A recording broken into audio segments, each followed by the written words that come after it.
तदुपरि नैवेद्य पात्रान्निधाय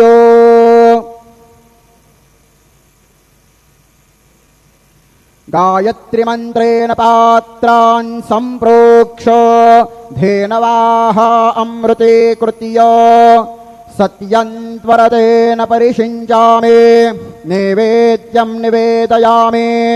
ॐ प्राणाय स्वाहा ॐ अपानाय स्वाहा ॐ व्यानाय स्वाहा ॐ उदानाय स्वाहा ॐ समानाय स्वाहा ॐ ब्रह्मणे नमः।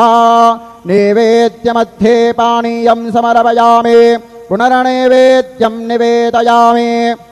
ॐ प्राणाय स्वाहा ॐ अपानाय स्वाहा ॐ व्यानाय स्वाहा ॐ उदानाय स्वाहा ॐ समानाय स्वाहा ॐ ब्रह्मणे नमः।